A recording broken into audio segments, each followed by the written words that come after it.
Morning guys! Today, nagluluto po ang aking hubby. Smile! Nagluluto po ang hubby ko ng specialty po niya. Ayan. What is that? What is that, babe? Adobong pusit. Adobong pusit daw. Yan. Yan po ang aming pagkain ngayong weekend. Yan po ang kanyang kalat. Mga kalat po niya sa kusina. Yan. Ako po maglilinis din mamaya siya kasi nagluto siya na malengke siya lahat. Oh, ayan oh. Wash. Babe, anong mga ingredients mo nilagay dyan? Kompleto. Ano yan? Ano yan? Luya, bawang, sibuyas, kamatis. Kamatis. Tapos sinalo-halo lang na ganyan. Ang sarap. Magkano kilo niya na? Magkano kilo niya nan sa palengke? Ate? 550. 550? Oh, yan. Bagong sahod po siya. Nakapagluto na. Tamis ka. Kaya na.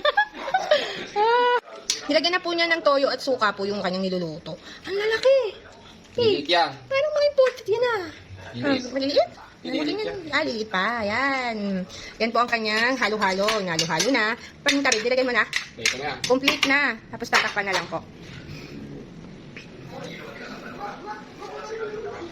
Yan ang special ingredients mo. Ba't umabaw? Gusto mo? Ayusin mo naman. Ba't umabaw? Huwag mo na makita yung mukha ko. Yan, may celery. Yan po. Yan ang kanyang special ingredients. Sinuwasan mabuti. Bango? Bango. Mga lupa ko. Alam mo ba ang celery, pampalinis daw yan ng pato. Kaya yung iba ginujuice niyan. Para lalagay nila sa juice nila.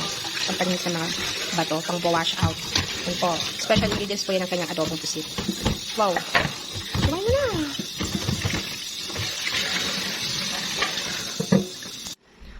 On the top na po yung celery. Yes, sarap. Yan.